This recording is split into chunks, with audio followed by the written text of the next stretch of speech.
नमस्कार दोस्तों, the weekly current affair के हिस्सों में आपका स्वागत है। आज के इस वीडियो में हम 1 मार्च 2023 से लेकर 7 मार्च 2023 के बीच में बनने वाले सारे महत्वपूर्ण करंट अफेयर के क्वेश्चन को बहुत ही बेहतरीन तरीके से पढ़ने वाले हैं। तो दोस्तों बने रहिए आज के इस वीडियो के अंत तक। आइए आज के इस वीडियो की हम शुरुआत करते हैं अपने बहुत ही बेहतरीन प्रश्नों के साथ में। आज के इस वीडियो में हमने टॉप 30 प्रश्न को लिए हैं जो कि हमारी परीक्षा के लिए बहुत ही महत्वपूर्ण है। ठीक है, तो आइए बढ़ते हैं आगे और हम जानते हैं उन प्रश्नों को बारी बारी से।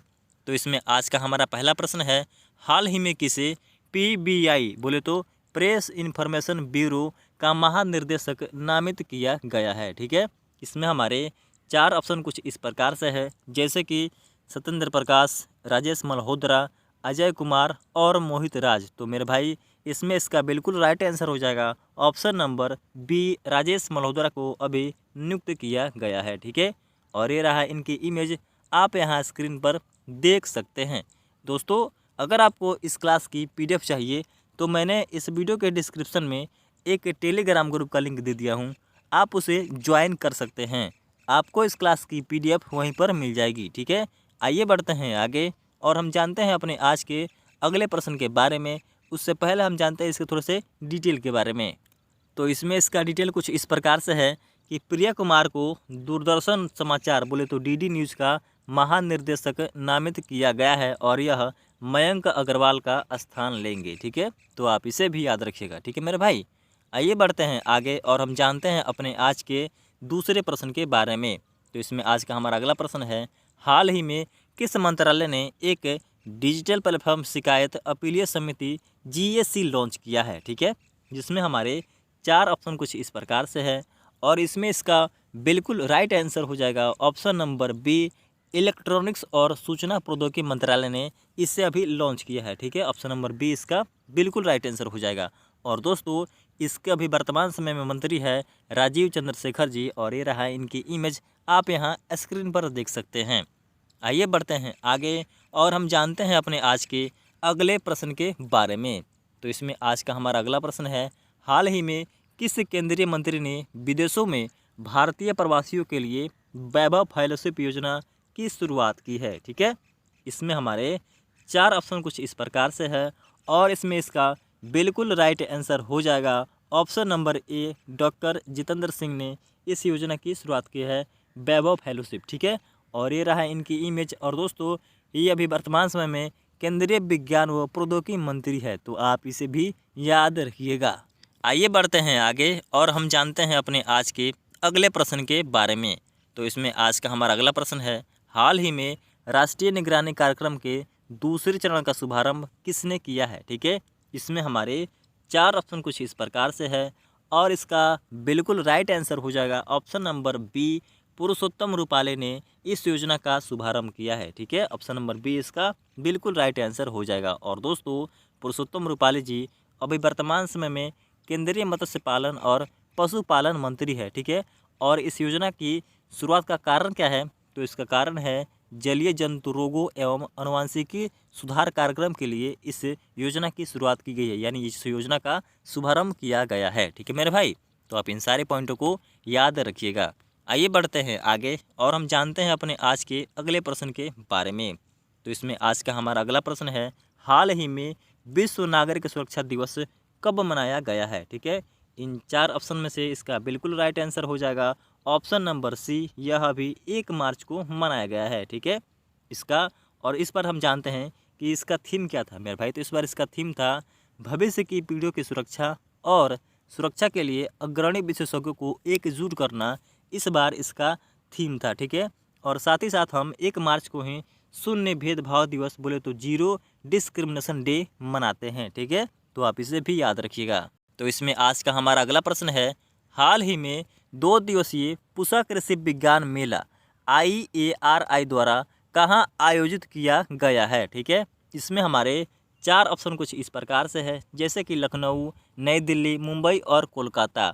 और मेरे भाई इसका बिल्कुल राइट आंसर हो जाएगा ऑप्शन नंबर बी, नई दिल्ली में इसका अभी आयोजन किया गया है। ठीक है, और दोस्तों भारतीय कृषि अनुसंधान संस्था, जिसे इंग्लिश में हम इंडियन एग्रीकल्चर रिसर्च इंस्टीट्यूट कहते हैं और इसकी स्थापना 1905 में की गई थी। ठीक है, तो आप इसे याद रखिएगा। और दोस्तों, इस बार इसका उद्घाटन कृषि और किसान कल्याण मंत्री नरेंद्र सिंह तोमर ने किया है। ठीक है, तो आप इन सारी पॉइंटों को याद रखिएगा। आइए बढ़ते हैं आगे और हम जानते हैं अपने आज के अगले प्रश्न के बारे में। तो इसमें आज का हमारा अगला प्रश्न है, बोला टिनुबू किस देश के नए राष्ट्रपति बने हैं। ठीक है, इसमें हमारे 4 ऑप्शन कुछ इस प्रकार से है और मेरे भाई इसका बिल्कुल राइट आंसर हो जाएगा ऑप्शन नंबर ए, यह नाइजीरिया के राष्ट्रपति बने हैं। ठीक है, और आप यहाँ पूरे विश्व के मैप के साथ नाइजीरिया की स्थिति देख सकते हैं। नाइजीरिया जिसकी राजधानी है एबूजा। ठीक है, और यहाँ की मुद्रा है नाइजीरियाई नाइरा, यहाँ मुद्रा चलता है। ठीक है, तो आप इन सारे पॉइंटों को याद रखिएगा। दोस्तों, अगर आपको ये वीडियो पसंद आ रही है तो प्लीज़ मेरे भाई आप इस वीडियो को अभी लाइक कर दीजिए। अगर आप इस चैनल पर पहली बार आए हैं तो मेरे भाई सब्सक्राइब कर दीजिए। ठीक है, आइए बढ़ते हैं आगे और हम जानते हैं अपने आज के अगले प्रश्न के बारे में। तो इसमें आज का हमारा अगला प्रश्न है, हाल ही में प्रधानमंत्री मोदी ने 3 दिवसीय रायसीना संवाद का 8वां सम्मेलन का उद्घाटन कहाँ पर किया है। ठीक है, इसमें हमारे 4 ऑप्शन कुछ इस प्रकार से है, जैसे कि जयपुर, न्यू दिल्ली, मुंबई और कोलकाता। और इसका बिल्कुल राइट आंसर हो जाएगा option number B, New Delhi में इसका उद्घाटन अभी किया गया है प्रधानमंत्री मोदी जी के द्वारा। ठीक है, और इस बार इसमें मुख्य अतिथि थे इटली के प्रधानमंत्री जॉर्जिया मेलोनी। ठीक है, तो आप इसे भी याद रखिएगा। आइए बढ़ते हैं आगे और हम जानते हैं अपने आज के अगले प्रश्न के बारे में। तो इसमें आज का हमारा अगला प्रश्न है, हाल ही में इसरो ने चंद्रयान 3 के लिए ईसी क्रायोजेनिक इंजन का सफलतापूर्वक परीक्षण कहाँ पर किया है। ठीक है, इसमें हमारे 4 ऑप्शन कुछ इस प्रकार से है और इसका बिल्कुल राइट आंसर हो जाएगा option number C, Mahendragiri Tamil Nadu में इसका सफलतापूर्वक परीक्षण अभी किया गया है इसरो के द्वारा। ठीक है, और दोस्तों चंद्रयान 3 भारत का तीसरा चंद्र मिशन होगा। ठीक है, तो आप इसे भी याद रखिएगा। आइए बढ़ते हैं आगे और हम जानते हैं अपने आज के अगले प्रश्न के बारे में। तो इसमें आज का हमारा अगला प्रश्न है, हाल ही में पाकिस्तान के प्रधानमंत्री शहबाज शरीफ ने करतारपुर कॉरिडोर के लिए पहला राजदूत किसे नियुक्त किया है। ठीक है, इसमें हमारे 4 ऑप्शन कुछ इस प्रकार से है और इसका बिल्कुल राइट आंसर हो जाएगा option number A, Ramesh Singh Arora को अभी यह नियुक्त किया गया है। ठीक है, और ये रहा इनकी इमेज, आप यहाँ स्क्रीन पर देख सकते हैं। आइए बढ़ते हैं आगे और हम जानते हैं अपने आज के अगले प्रश्न के बारे में। तो इसमें आज का हमारा अगला प्रश्न है, एशिया के सबसे लंबी साइकिल रेस कहां से कहां के लिए हाल ही में झंडी दिखाई गई है। ठीक है, इसमें हमारे 4 ऑप्शन कुछ इस प्रकार से है और इसका बिल्कुल राइट आंसर हो जाएगा ऑप्शन नंबर बी, श्रीनगर से कन्याकुमारी के लिए एशिया के सबसे लंबी साइकिल रेस को झंडी दिखाई गई है। ठीक है, और दोस्तों इसे जम्मू कश्मीर के बक्सी स्टेडियम से झंडी दिखाई गई है, तो आप इसे भी याद रखिएगा। आइए बढ़ते हैं आगे और हम जानते हैं अपने आज के अगले प्रश्न के बारे में। तो इसमें आज का हमारा अगला प्रश्न है, हाल ही में अंतर्राष्ट्रीय बाजार वर्ष पर एक मल्टीमीडिया प्रदर्शनी का आयोजन कहां पर किया गया है। ठीक है, इसमें हमारे 4 ऑप्शन कुछ इस प्रकार से है, जैसे कि उत्तर प्रदेश, गोवा, मध्य प्रदेश और हरियाणा। और मेरे भाई इसका बिल्कुल राइट आंसर हो जाएगा ऑप्शन नंबर बी, गोवा में इसका आयोजन अभी किया गया है। ठीक है, आइए बढ़ते हैं आगे और हम जानते हैं अपने आज के अगले प्रश्न के बारे में। तो इसमें आज का हमारा अगला प्रश्न है, हाल ही में बो बान थुओंग किस देश के नए राष्ट्रपति बने हैं। ठीक है, इसमें हमारे 4 ऑप्शन कुछ इस प्रकार से है और इसमें इसका बिल्कुल राइट आंसर हो जाएगा ऑप्शन नंबर बी, यह अभी वियतनाम के नए राष्ट्रपति बने हैं। ठीक है मेरे भाई, आइए बढ़ते हैं आगे और हम जानते हैं वियतनाम के बारे में कुछ महत्वपूर्ण पॉइंट। वियतनाम जिसकी राजधानी है हनोई और यहाँ पर मुद्रा डोंग चलता है। ठीक है, तो आप इसे याद रखिएगा। और यहाँ पर आप देख सकते हैं रेड कलर में वियतनाम की स्थिति पूरे विश्व के मैप के साथ। ठीक है मेरे भाई, आइए बढ़ते हैं आगे और हम जानते हैं अपने आज के अगले प्रश्न के बारे में। तो इसमें आज का हमारा अगला प्रश्न है, हाल ही में राष्ट्रपति द्रौपदी मुर्मू ने किस राज्य में 7वें अंतर्राष्ट्रीय धर्म धम्मा सम्मेलन का उद्घाटन किया है। ठीक है, इसमें हमारे 4 ऑप्शन कुछ इस प्रकार से है और इसमें इसका बिल्कुल राइट आंसर हो जाएगा option number B, Madhya Pradesh में इसका उद्घाटन अभी किया गया है। ठीक है, और इस बार इसकी थीम थी नए युग के लिए पूर्व मानवतावाद। ठीक है, तो आप इसे भी याद रखिएगा। आइए बढ़ते हैं आगे और हम जानते हैं मध्य प्रदेश के बारे में कुछ डिटेल। तो आप यहाँ देख सकते हैं पूरे भारत के मैप के साथ मध्य प्रदेश की स्थिति। ठीक है, और यहाँ के अभी वर्तमान समय में मुख्यमंत्री है शिवराज सिंह चौहान और राज्यपाल है मंगू भाई छगन भाई पटेल। ठीक है, और यहाँ की एक बहुत ही महत्वपूर्ण घटना है हाल ही की कि अभी मध्य प्रदेश में लाडली बहना योजना की शुरुआत की गई है। ठीक है मेरे भाई, हम इसके बारे में आगे भी पढ़ने वाले हैं, तो आप इसको भी अभी याद रखिएगा। ठीक है, तो इसमें आज का हमारा अगला प्रश्न है, हाल ही में किस केंद्रीय मंत्री ने 5वें जन औषधि जन चेतना अभियान के 5वें समारोह की शुरुआत की है। ठीक है, इसमें हमारे 4 ऑप्शन कुछ इस प्रकार से है और इसमें इसका बिल्कुल राइट आंसर हो जाएगा option number D. Doctor Mansukh Mandaviya ने इस योजना की शुरुआत की है। ठीक है, और ये रहा इनकी इमेज, आप यहाँ स्क्रीन पर देख सकते हैं। और दोस्तों ये भी वर्तमान समय में केंद्रीय रसायन एवं उर्वरक मंत्री है। ठीक है, और इस बार इसकी थीम थी जन औषधि सस्ती भी और अच्छी भी। ठीक है, तो आप इन सारी पॉइंटों को मेरे भाई याद रखिएगा। आइए बढ़ते हैं आगे और हम जानते हैं अपने आज के अगले प्रश्न के बारे में।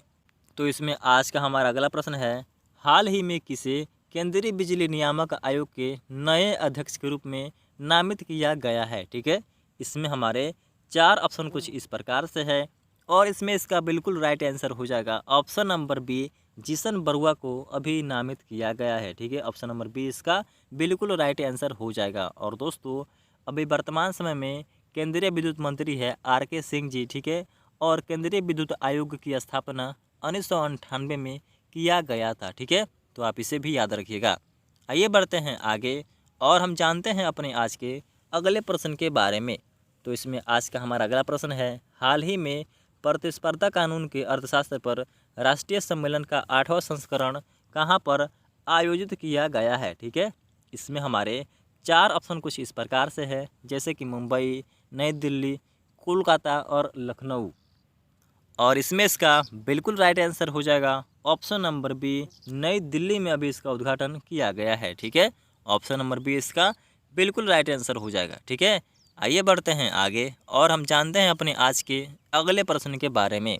तो इसमें आज का हमारा अगला प्रश्न है, नागालैंड विधानसभा की पहली महिला विधायक कौन बनी है। ठीक है, इसमें हमारे 4 ऑप्शन कुछ इस प्रकार से है और आपको इसमें बताना है क्या है इसका बिल्कुल राइट आंसर। तो दोस्तों इसका बिल्कुल राइट आंसर हो जाएगा ऑप्शन नंबर ए, हेकानी जाखुल अभी नागालैंड की पहली महिला विधायक बनी है।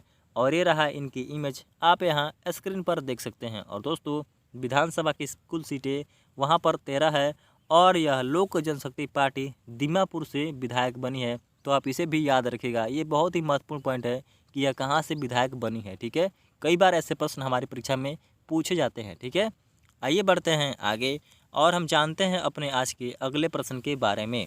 तो इसमें आज का हमारा अगला प्रश्न है, हाल ही में दिव्य कला मेला देश की दिव्यांगता उद्यमी एवं कारीगरों के उत्पादन और शिल्प कौशल को प्रदर्शित करने वाला अनूठा आयोजन कहाँ पर किया गया है। इसका आरंभ अभी कहाँ पर किया गया है।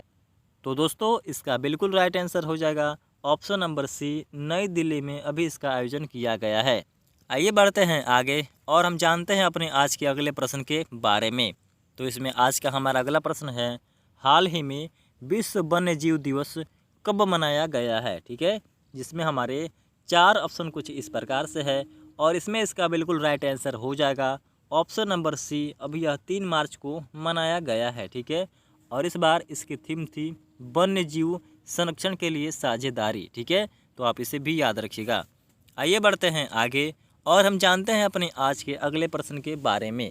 तो इसमें आज का हमारा अगला प्रश्न है, हाल ही में पहली बार महिला प्रीमियर लीग यानी WPL बोले तो वुमेन प्रीमियर लीग 2023 कहाँ पर शुरू हुआ है। ठीक है, इसमें हमारे 4 ऑप्शन कुछ इस प्रकार से है और इसमें इसका बिल्कुल राइट आंसर हो जाएगा option number A, Navi Mumbai में यह पहली बार शुरू हुआ है। ठीक है, आइए बढ़ते हैं आगे और हम जानते हैं इसके थोड़े से डिटेल के बारे में। तो दोस्तों यह नवी मुंबई DY पाटिल स्टेडियम में शुरू हुआ है और इसमें पहला मैच मुंबई इंडियंस और गुजरात जायंट्स के बीच में खेला गया था।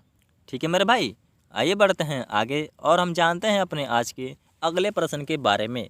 तो इसमें आज का हमारा अगला प्रश्न है, भारत के सर्वोच्च न्यायालय के पूर्व न्यायाधीश जस्टिस A.M. अहमदी का कितने वर्ष की उम्र में निधन हो गया है। ठीक है, जिसमें हमारे 4 ऑप्शन कुछ इस प्रकार से है और इसमें इसका बिल्कुल राइट आंसर हो जाएगा ऑप्शन नंबर ए, 91 वर्ष की उम्र में अभी इनका निधन हो गया है। और ये रहा इनकी इमेज, आप यहाँ स्क्रीन पर देख सकते हैं। और दोस्तों, और यह CJI बनने वाले भारत के तीसरे मुस्लिम थे। ठीक है, और अभी वर्तमान समय में सुप्रीम कोर्ट के मुख्य न्यायाधीश हैं DY चंद्रचूड़ जी, तो आप इसे भी याद रखिएगा। आइए बढ़ते हैं आगे और हम जानते हैं अपने आज के अगले प्रश्न के बारे में। तो आज का हमारा अगला प्रश्न है, हाल ही में पूर्व केंद्रीय मंत्री सत्यव्रत मुखर्जी का कितने वर्ष की आयु में निधन हो गया है। और ये रहा इनकी इमेज। और दोस्तों, ये केंद्र सरकार में वाणिज्य एवं उद्योग मंत्री थे और इनका उपनाम है जोलू बाबू। ठीक है, तो आप इसे भी याद रखिएगा क्योंकि उपनाम हमारी परीक्षा में बहुत पूछे जाते हैं। और इसमें इसका बिल्कुल राइट आंसर हो जाएगा ऑप्शन नंबर बी, 90 यानी 90 वर्ष की उम्र में इनका निधन हो गया है। ठीक है, आइए बढ़ते हैं आगे और हम जानते हैं अपने आज के अगले प्रश्न के बारे में। तो इसमें आज का हमारा अगला प्रश्न है, हाल ही में लोगों की सुरक्षा सुनिश्चित करने और सुरक्षित कामयाबी माहौल को बढ़ावा देने के लिए राष्ट्रीय सुरक्षा दिवस कब मनाया गया है। ठीक है, जिसमें हमारे 4 ऑप्शन कुछ इस प्रकार से दिया हुआ है, जैसे कि 4 मार्च, 3 मार्च, 2 मार्च और 1 मार्च। और मेरे भाई, इसमें इसका बिल्कुल राइट आंसर हो जाएगा ऑप्शन नंबर ए, अभी यह 4 मार्च को मनाया गया है। ठीक है, और इस बार इसकी थीम थी आवर एम जीरो हार्म। ठीक है, तो आप इसे याद रखिएगा। आइए बढ़ते हैं आगे और हम जानते हैं अपने आज के अगले प्रश्न के बारे में। तो इसमें आज का हमारा बहुत ही महत्वपूर्ण प्रश्न है, हाल ही में जॉर्डन के संकीर्ण मुंह वाले मेढक को 89 सालों बाद कहां पर देखा गया है। ठीक है, इसमें हमारे 4 ऑप्शन कुछ इस प्रकार से है और इसमें इसका बिल्कुल राइट आंसर हो जाएगा ऑप्शन नंबर बी, पश्चिमी घाट पर इसे देखा गया है। अब बहुत सारे बच्चों को ये डाउट होगा कि भाई साहब ये पश्चिमी घाट क्या होता है, तो समझिए मेरे भाई पश्चिमी घाट क्या होता है। यहाँ पर हम देखते हैं, ये रहा पूरा भारत का मैप। ठीक है, और इसको हम बोलते हैं नॉर्थ, इसको हम बोलते हैं साउथ, और इसको हम बोलते हैं ईस्ट, और इसको हम बोलते हैं वेस्ट यानी पश्चिम। ठीक है, और ये वाला जो क्षेत्र है इसको हम बोलते हैं पश्चिमी घाट और इसको हम बोलते हैं पूर्वी घाट। ठीक है मेरे भाई, तो आप इसे याद रखिएगा। आइए बढ़ते हैं आगे और हम जानते हैं अपने आज के अगले प्रश्न के बारे में। तो इसमें आज का हमारा बहुत ही महत्वपूर्ण प्रश्न है, हाल ही में संयुक्त सैन्य अभ्यास फ्रिजेक्स 2023 भारत और किन 2 देशों के बीच हुआ है। ठीक है, इसमें हमारे 4 ऑप्शन कुछ इस प्रकार से है और इसमें इसका बिल्कुल राइट आंसर हो जाएगा ऑप्शन नंबर बी, यह अभी जापान के साथ में और भारतीय सेना के बीच में हुआ है। ठीक है, और दोस्तों यहाँ पर जानते हैं जापान के साथ होने वाले कुछ और महत्वपूर्ण अभ्यास जो हमारी परीक्षा के लिए बहुत ही महत्वपूर्ण है। तो इसमें पहला है वरुण, यह भारत और फ्रांस की नौसेना के बीच होता है। और इसमें तीसरा है गरुण, जो भारत और फ्रांस की वायुसेना के बीच में होता है और अभी हाल ही में यह जोधपुर में संपन्न हुआ है।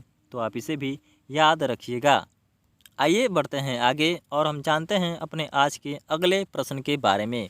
तो इसमें आज का हमारा अगला प्रश्न है, अभी हाल ही में भारत का पहला मरीन बोले तो नाव बेसिन किस राज्य में बन रहा है। ठीक है, इसमें हमारे 4 ऑप्शन कुछ इस प्रकार से है, जैसे कि कर्नाटक, पश्चिम बंगाल, महाराष्ट्र और गुजरात। और मेरे भाई इसका बिल्कुल राइट आंसर हो जाएगा ऑप्शन नंबर ए, कर्नाटक में यह बन रहा है। ठीक है, भारत का पहला मरीन, तो आप इसे याद रखिएगा। आइए बढ़ते हैं आगे और हम जानते हैं अपने आज के अगले प्रश्न के बारे में। तो इसमें आज का हमारा अगला प्रश्न है, हाल ही में पेप्सिको का ब्रांड एम्बेसडर किसे नियुक्त किया गया है। ठीक है, इसमें हमारे 4 ऑप्शन कुछ इस प्रकार से है और इसमें इसका बिल्कुल राइट आंसर हो जाएगा option number A, Ranbir Singh को अभी नियुक्त किया गया है पेप्सिको का ब्रांड एम्बेसडर। आइए बढ़ते हैं आगे और हम जानते हैं अपने आज के अगले प्रश्न के बारे में। तो इसमें आज का हमारा अगला प्रश्न है, हाल ही में किस राज्य सरकार ने लाडली बहना योजना की शुरुआत की है। ठीक है, जिसमें हमारे 4 ऑप्शन कुछ इस प्रकार से है और इसमें इसका बिल्कुल राइट आंसर हो जाएगा option number D, Madhya Pradesh की सरकार ने इसकी शुरुआत की है। ठीक है, और दोस्तों इसका उद्देश्य है 23 वर्ष से अधिक उम्र की महिलाओं को प्रति माह 1000 रुपये दिया जाएगा इस योजना के द्वारा। ठीक है, और इसका उद्देश्य रखा गया है। आइए बढ़ते हैं आगे और हम जानते हैं अपने आज के अगले प्रश्न के बारे में। तो इसमें आज का हमारा अगला प्रश्न है, हाल ही में राष्ट्रीय प्रोटॉन दिवस कब मनाया गया है। ठीक है, जिसमें हमारे 4 ऑप्शन कुछ इस प्रकार से दिया हुआ है और इसमें इसका बिल्कुल राइट आंसर हो जाएगा ऑप्शन नंबर बी, 27 फरवरी को यह मनाया गया है। ठीक है, और इस बार इसकी थीम थी easy access to protein for all. ठीक है, इसकी थीम थी, तो आप इसे भी याद रखिएगा। आइए बढ़ते हैं आगे और हम जानते हैं अपने आज के अगले प्रश्न और अंतिम प्रश्न के बारे में। तो आज का हमारा अंतिम प्रश्न है, हाल ही में कौन सा राज्य मंदिरों में अनुष्ठान कार्यों के लिए रोबोटिक हाथियों को तैनात करने वाला भारत का पहला राज्य बन गया है। ठीक है, इसमें हमारे 4 ऑप्शन कुछ इस प्रकार से दिया हुआ है और इसमें इसका बिल्कुल राइट आंसर हो जाएगा option number D, Kerala Bharat का पहला राज्य बन गया है जिसने रोबोटिक हाथियों का मंदिरों में इस्तेमाल किया है। और दोस्तों ये रहा वो रोबोटिक हाथी जिसे आप स्क्रीन पर देख सकते हैं। आइए बढ़ते हैं आगे और हम जानते हैं फरवरी के कुछ महत्वपूर्ण दिवस के बारे में जो हमारी परीक्षा में बार बार पूछे जाते हैं। तो ये रहे फरवरी के कुछ महत्वपूर्ण दिवस। और दोस्तों अगले वीक हम पूरे मार्च के सारे महत्वपूर्ण दिवस को बहुत ही बेहतरीन तरीके से पढ़ेंगे, तो आप इस चैनल को अभी सब्सक्राइब कर लीजिए। फरवरी में कुछ ऐसे महत्वपूर्ण दिवस है जैसे कि 1 फरवरी को हम मनाते हैं भारतीय तट रक्षक दिवस, 2 फरवरी को हम मनाते हैं विश्व आर्द्र भूमि दिवस, 4 फरवरी को हम मनाते हैं विश्व कैंसर दिवस और 13 फरवरी को हम मनाते हैं विश्व रेडियो दिवस और 21 फरवरी को हम मनाते हैं अंतर्राष्ट्रीय मातृभाषा दिवस। ठीक है, तो आप इन सारे दिवस को याद रखिएगा। दोस्तों आज के लिए इस वीडियो में बस इतना ही था। वीडियो कैसा लगा नीचे कमेंट करके ज़रूर बताइए और पीडीएफ के लिए मैंने इस वीडियो के डिस्क्रिप्शन में एक टेलीग्राम ग्रुप का लिंक दे दिया हूं, तो आप उसे ज्वाइन कर सकते हैं। आपको इस क्लास की पीडीएफ वहीं पर मिल जाएगी। मिलते हैं नेक्स्ट वीडियो में, तब तक के लिए जय हिंद।